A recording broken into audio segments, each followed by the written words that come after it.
गांव की हाउस आ रही भैंसों के रंभाने की आवाज से तंग आकर उर्मिला गुस्से में अपने बिस्तर से उठती है और कमरे की लाइट जलाकर घड़ी की ओर देखती है। ये लो, सुबह के 4:30 बज रहे। लग रहा है महारानी आज भी सोकर नहीं उठी। तभी भैंसों ने माँ माँ करके जीना मुश्किल कर रखा है। भैंसों की आवाज से परेशान हो चुकी उर्मिला न आओ देखती है न ताओ, जाकर बहू बबीता के कमरे का दरवाजा खटखटाने लगती है। दरवाजे पर हो रही खटखट की आवाज सुनकर बबीता चौंक कर उठकर बैठती है। हे भगवान, सुबह हो गई, ऊपर से 4:30 बज रहे। अब तो सासू माँ मेरा जीना मुश्किल कर देंगी। घबराते हुए बबीता साड़ी को ठीक करते हुए कमरे का दरवाजा खोलती है। अरे बहू, सुबह के 4:30 बज रहे। ये कौन सा समय होता है बिस्तर छोड़ने का? माँ जी माफ कीजिए, वो आज आँख खुलने में थोड़ी देर होगी। अरे बहू, इस तरह की लेट लतीफी ना घर की जिम्मेदार बहू के ऊपर शोभा नहीं देती। सवेरे 4 बजे से जानवर भैं भैं करके चिल्ला रहे और तू क्या कान में तेल डालकर सोती है? मुझे आवाज आ गई, तुझे आवाज क्यों नहीं आई? वो माँ जी। अब माजी माजी क्या करिए? चल अब बातें करने में समय खराब मत कर, जल्दी से सबको चारा पानी करा। मेरा तो सर में दर्द कर दिया इन्होंने चिल्ला चिल्ला कर। माँ जी, मैं जरा बाथरूम होकर आती हूँ, उसके बाद भैंसों को चारा पानी कर देती हूँ। अरे भैया, आधे घंटे में तू फ्री होकर आएगी, तब तक तो ये भैंस भैं भैं करके मेरा दिमाग खाली कर देंगी। कम से कम पानी तो दे जा इनको, फिर जाती रहना बाथरूम। इतनी गर्मी पड़ रही है, प्यास से बेहाल है बेचारी। सास की बातें सुनने के बाद बेचारी बहू बबीता के पास अब उनकी बातों का कोई जवाब नहीं था। वो जल्दी से हैंडपंप चलाकर 3 बाल्टी में पानी भरती है और उन बाल्टियों को भैंस के आगे रखकर बाथरूम की तरफ दौड़ लगा देती है। ये थी गांव में रहने वाली बबीता की आम सुबह। सूरज उगने से पहले ही बबीता का दिन शुरू हो जाता था। सबसे पहले उठकर बबीता जानवरों को चारा पानी देती, फिर उनकी साफ सफाई करती, दूध निकालती और फिर नहा धोकर रसोई में जाकर सास को चाय बनाकर देती। और उसके बाद जो काम का सिलसिला शुरू होता, पूरा दिन बस ऐसे ही चलता रहता। अब आप ये सोच रहे होंगे कि कहानी शुरू होती ही मैंने तो काम की कहानी सुनानी शुरू कर दी। अब क्या करे भाई, कहानी हाउसवाइफ की है तो काम का जिक्र होना तो बनता ही है, क्योंकि एक गांव की हाउसवाइफ का दिन काम से ही शुरू होता है। और सबसे हैरानी की बात यह है कि काम के शुरू होने का तो वक्त होता है, लेकिन खत्म होने का कोई वक्त नहीं, क्योंकि हाउसवाइफ के काम कभी खत्म नहीं होते। अरे बहू, कहाँ भागी जा रही है? खबरदार जो बिना नहाए रसोई में कदम रखा तो घर की बासी झाड़ू तक निकाली नहीं है तूने और भागी जा रही है रसोई में चाय बनाने। वो तो मैं जानती हूँ माँ जी, बस मैं सोच रही थी 1 कप चाय पी लूं, फिर साफ सफाई करने के बाद नहाऊं, वरना नहाने के बाद सफाई करने में ना फिर जी नहीं मानता। और माँ जी, इतना काम खत्म करते करते लेट भी तो बहुत हो जाता है, खाली पेट सर चकराने लगता है। देख बहू, जो नियम है सो है, और कोई आज का तो बनानी है। तो जिस दिन से शादी करके आई है सब ऐसे ही चल रहा है ना। अब रोज रोज बहस करके मेरा और अपना टाइम खराब मत किया कर। जा जल्दी से नहा करा। अब महारानी तू है तो 4:30 बजे तो बिस्तर छोड़ेगी है? हमें किस बात की सजा दे रही है? हमें तो समय से चाय दे दे कम से कम। बबीता को समझ में आ गया था कि यहाँ खड़े होकर अपना समय खराब करने की बजाय जाकर नहा ले, इसी में उसकी भलाई है।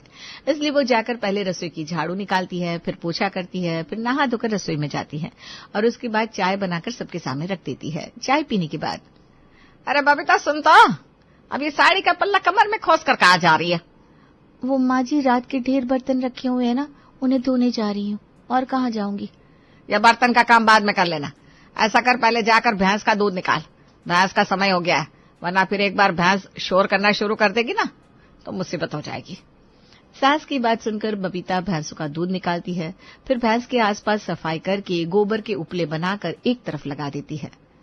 चलो, भैंस का काम तो खत्म हुआ, अब जल्दी से रात के बर्तन साफ कर लूं। ऐसा लगता है पूरी रसोई के बर्तन ही सिंक में जमा कर दिए हैं सबने। दिन भर में 10 बार बर्तन धोकर रसोई में रखकर जाती हूँ, लेकिन ऐसा लगता है थोड़ी देर में सारे बर्तन वापस सिंक में आ जाते हैं। बबीता जल्दी जल्दी बर्तन धोकर रसोई में पहुंचती है और देखती है 6:30 बज चुके हैं। अरे बहू, थोड़ा जल्दी जल्दी हाथ चला ले, बच्चों के टिफिन भी बनाने हैं अभी तुझे। बेचारे रोज दौड़ते भागते स्कूल पहुंचते हैं। जी माँ जी, बना रही हूँ।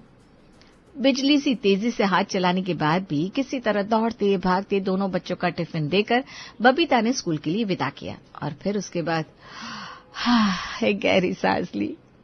अरे भैया, 8 बजने को आए, अब नाश्ते में कुछ बनाएगी कि नहीं? अपने बच्चों को स्कूल भेजने के बाद हाथ पर हाथ रखकर बैठ गई। इसीलिए कहती हूँ बहू, समय से उठना चाहिए। जा रही हूँ माँ जी। बच्चों को स्कूल भेजने के बाद बबीता ने परिवार में बाकी लोगों का नाश्ता बनाया, घर की साफ सफाई की, कपड़े धोए और जब तक घर का काम खत्म हुआ एक बार फिर से बच्चों के स्कूल से वापस लौटने का समय हो चुका था। मम्मा, आज स्कूल में मैडम ने बताया अगले महीने हमारी यूनिट टेस्ट होने वाले हैं। अब आपको हमारी तैयारी करानी होगी। हाँ मम्मा, राधा बिल्कुल ठीक कह रही है। मैं अभी ना क्लास में सबसे पीछे हो गया हूँ। अब से आप रोज हमारी तैयारी कराया करो। सुबह से काम करते करते दोपहर होगी और अब बच्चों की परीक्षाएं सर पर है तो उनकी किताब में दिमाग खपाओ। मुझसे नहीं होता ये सब। माँ जी, अगले महीने बच्चों की परीक्षा है, दोनों का ट्यूशन लगवा देते हैं। और हाँ, राशन के सामान की भी ना लिस्ट बनाकर रख दी है मैंने। आप राधा के पापा से कहकर मंगवा दीजिएगा। हाँ ठीक है, मंगवा दूंगी। बोलती हूँ मोहन से शाम को बच्चों के लिए कोई ढंग का ट्यूशन पता करे। अरे मम्मी, ये कंप्यूटर में इंटरनेट क्यों नहीं चल रहा है? लगता है इंटरनेट का रिचार्ज खत्म हो गया। अरे बेटा, मुझे क्या पता ये रिचार्ज क्या होता है। शाम को तुम्हारे पापा आएंगे, उनसे पूछ लेना। ये सब ना अपने पापा से पूछा करो, मेरा दिमाग मत खाओ। अरे बबीता, वो मेरी बहन है ना मृदुला, उसके यहाँ जागरण है। अभी 3 दिन की छुट्टी भी है। मैं तो कहती हूँ सब साथ ही चलो, इसी बहाने बच्चे भी शहर घूम लेंगे। ठीक है माँ जी, जैसा आप कहें। मैं तैयारी कर लेती हूँ। माँ जी, मैं सोच रही हूँ 3-4 घंटे का सफर रहेगा। अब बच्चों को चाहे जितना खिला पिला कर ले जाओ, लेकिन रास्ते में तो उन्हें कुछ न कुछ चाहिए होता है। हाँ तो कुछ बना लेना बच्चों के लिए। सफर में खाते पीते रहेंगे तो सफर भी जल्दी बीत जाएगा। बबीता ने शहर जाने की तैयारी शुरू कर दी थी। अपनी साड़ियां, बच्चों के कपड़े वगैरह पैक करने के बाद बबीता अब खाने पीने की चीजें बनाने में व्यस्त हो गई थी। गुजिया, नमक पारे, शक्कर पारे, घर की बनी नमकीन सब बनाकर बबीता ने डब्बे में पैक कर लिया था। जागरण से 2 दिन पहले ही बबीता अपनी सास के साथ मौसी के घर पहुंच गई थी। अरे बबीता बहू, इतने साल हो गए तुम्हारी शादी को, तुम पहली बार हमारे घर आ रही हो। क्या बात है, मौसी से मिलने का कभी मन नहीं किया? नहीं मौसी जी, ऐसी बात नहीं है। आपको तो पता ही है, पूरे घर की जिम्मेदारी मेरे ऊपर ही है। आपको पता है ना, मैं इस काम के चक्कर में अपने मायके भी नहीं जा पाती। 4 दिन को भी घर छोड़कर इधर उधर हो जाओ तो ऐसा लगता है दुनिया ही अपनी जगह से हिल गई। ये बात तो तुमने बिल्कुल ठीक कही बबीता। कहने को तो हम हाउसवाइफ हैं, लेकिन अगर हम हाउसवाइफ अपना काम करना छोड़ देना तो सारा घर इधर से उधर हो जाता है। ना बच्चों को समय से खाना मिलेगा, ना धुले हुए कपड़े, और जो घर इतना चमचमा रहा है ना, धूल मिट्टी से भरा हुआ नजर आएगा। रिया की बात सुनकर बबीता मुस्कुराने लगती है। वो तो ठीक कहा भाभी आपने, लेकिन सच बात तो ये है कि पूरा दिन घर में रहने के बाद भी हमें अपने लिए समय निकालने का मौका नहीं मिलता। बिल्कुल ठीक कहा।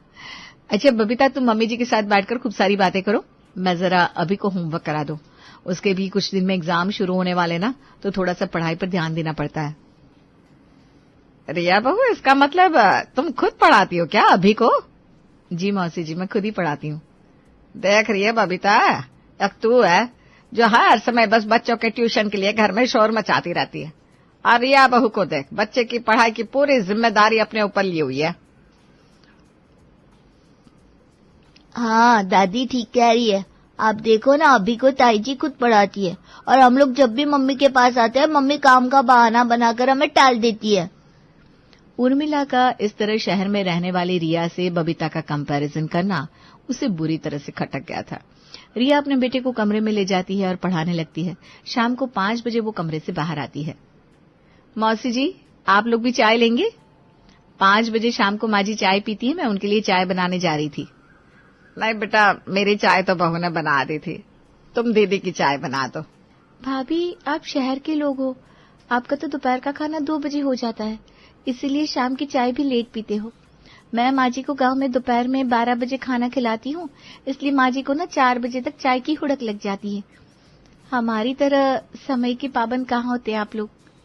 अगले दिन सुबह 4:30 बजे जाकर उर्मिला बड़ी बहन के कमरे का दरवाजा खटखटा देती है। अरे दीदी, अभी तक आप लोग सो रहे हैं? बहू भी नहीं उठी? सुबह उठने की आदत नहीं है क्या? एक मेरी बहू को देखो, सुबह 4 बजे उठकर काम में लग जाती है।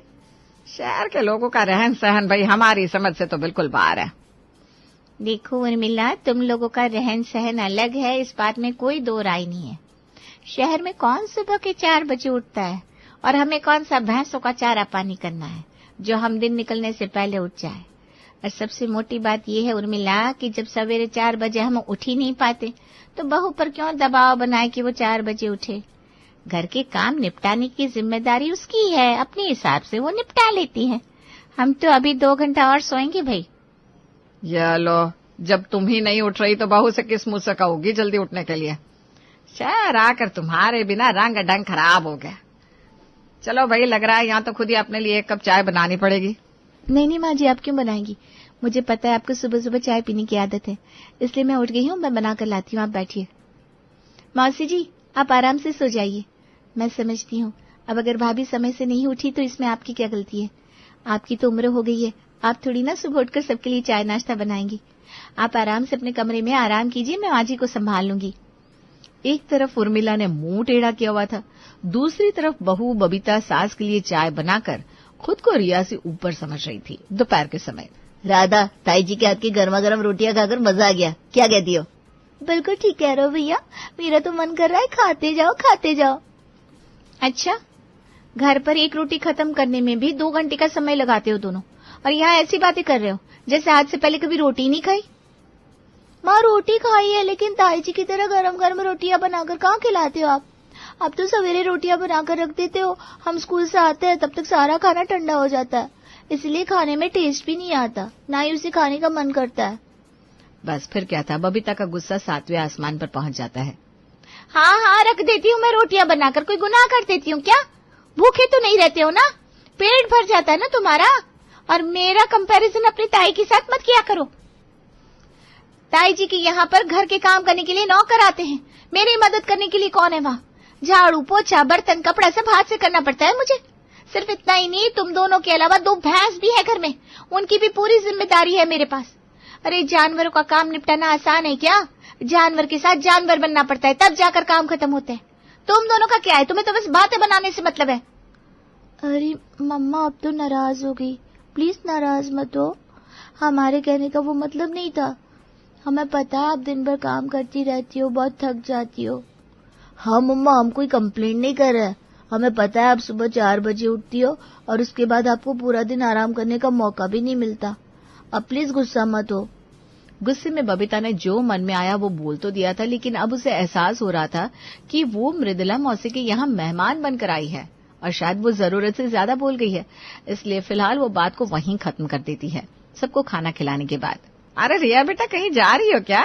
सुबह से तो काम में लगी हो, अब जाकर सबके खाने पीने का काम खत्म हुआ, थोड़ी देर तो आराम कर लो। मौसी जी आप लोग आराम करिए, मैं जरा माँ जी को लेकर अस्पताल तक जा रही हूँ। बेटा इतनी धूप हो रही है, कहाँ तो धूप में ऑटो रिक्शा के चक्कर काटेगी? अरे शाम को सूरज आएगा, वो ले जाएगा ना दीदी को। ये सब काम आदमियों के भरोसे छोड़ दिया कर। नहीं मौसी जी, इसमें परेशान होने जैसी क्या बात है? और मैं रिक्शा में क्यों ले जाऊंगी माँ जी को? मुझे गाड़ी चलानी आती है, गाड़ी में जाएंगे आराम से। लौटते हुए अभी के स्कूल की फीस भी जमा करनी है, छोटा मोटा सामान भी लाना है बाजार से, तो सब निपटाकर शाम तक लौटती हूँ। आप लोग थोड़ी देर मैनेज कर लोगे ना? हाँ हाँ, क्यों नहीं। देख रही है बबीता, बहू हो तो रिया जैसी, बड़ी तेज लड़की है, घर के साथ साथ बाहर के 10 काम भी संभाल लेती है। और हमारे यहाँ तो सब काम बेचारे मोहन के भरोसे, तुझे तो अपने चूल्हे चौके से फुर्सत ही नहीं मिलती। रिया बेटा, डॉक्टर के यहाँ हम लोग कल चले जाएंगे। एक बड़ी जरूरी बात याद आ गई और मुझे लगता है उस बात को करने का यही सही समय है, तो गाड़ी की चाबी रख दे। बबीता और उर्मिला तुम दोनों भी आओ, सब लोग हॉल में बैठो। मृदुला की बातें सुनकर सभी लोग हॉल में जमा हो जाते हैं। देख उर्मिला, जिस दिन से तू और बबीता बहू आए हो ना, मैं देख रही हूँ बात बात पर कभी तुम तो कभी बबीता अपनी तुलना शहर और खास तौर से रिया से करने लगते हो। देख उर्मिला, बबीता हो या रिया, दोनों ही बच्चियां बहुत मेहनती है। दोनों पूरी मेहनत से लगन से अपने अपने परिवार को संभाल रही हैं। माना कि रिया और बबीता दोनों ही हाउसवाइफ है, लेकिन बबीता गांव में रहती है और रिया शहर में। दोनों की जीवन शैली अलग अलग है और दोनों की जिम्मेदारियां भी अलग है, इसलिए किसी भी मामले में दोनों का कंपैरिजन करना मुझे तो किसी भी मायने में ठीक नहीं लगता। बबीता बहू सुबह 4 बजे उठती है, गाय भैंसों के अलावा पूरे परिवार का ख्याल रखती है। इस बात के लिए बबीता की जितनी तारीफ की जाए उतनी कम है। लेकिन रिया बहू 4 बजे ना उठकर 6:30 बजे उठती है। तो इतना करने से वो किसी भी मामले में बबीता से कम नहीं हो जाती। शहर के लोगों की जीवन शैली अलग होती है। मेरा बेटा ऑफिस से लौटने में ही अक्सर लेट हो जाता है। उसके बाद उसे खाना देना, सवेरे की तैयारी करना, सोते सोते अक्सर उसे 11-12 बज जाते हैं। और फिर जब मेरी बहू रात में इतना लेट तक काम करती है तो मैं कैसे उम्मीद कर सकती हूँ कि वो सवेरे 4 बजे उठकर बैठ जाए। रही बात बच्चों को खुद से पढ़ाने की या गर्मा गर्म फुलके खिलाने की, तो बबीता बहू, तुम्हें भी खुद को किसी मामले में कम समझने की जरूरत नहीं है। रिया के पास सिर्फ घर और बच्चे की जिम्मेदारी है और तुम्हारे पास घर के अलावा जानवरों की भी। रिया के पास कपड़े धोने के लिए मशीन है, घर के काम में हाथ बटाने के लिए काम वाली आती है, इसलिए जो थोड़ा बहुत समय बचता है उसमें वो बाहर के थोड़े काम निपटा लेती है, अभी को पढ़ाई करवा देती है।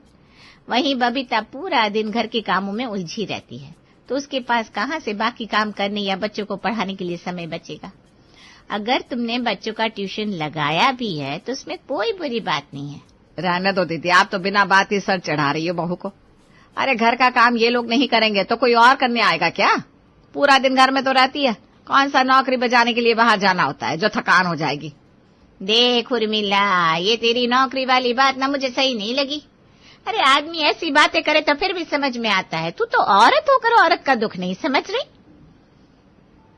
बाहर जाकर नौकरी करने वाला आदमी तो फिर भी 8 घंटे काम करके घर लौट आता है, लेकिन घर में काम करने वाली औरतें, उनके लिए तो दिन के 24 घंटे भी कम है। काम खत्म कहाँ होते हैं। उर्मिला, बात बात पर अपनी बहू को नीचा दिखाना बंद कर दे। तू भी तो सारी उम्र हाउसवाइफ थी ना। हाउसवाइफ का जीवन कितना कठिन होता है, क्या हम औरतें भी ये बात समझने से इनकार कर सकते हैं? मृदुला की बात सुनकर बबीता और उर्मिला दोनों सर झुकाए बैठी हुई थी। मृदुला की बातों से इतना तो समझ में आ गया था कि हाउसवाइफ चाहे गांव की हो या शहर की, ना तो उनकी आपस में कोई तुलना है और ना ही कोई बराबरी। सबकी अपनी जिम्मेदारियां हैं और सबका काम उतना महत्वपूर्ण भी है।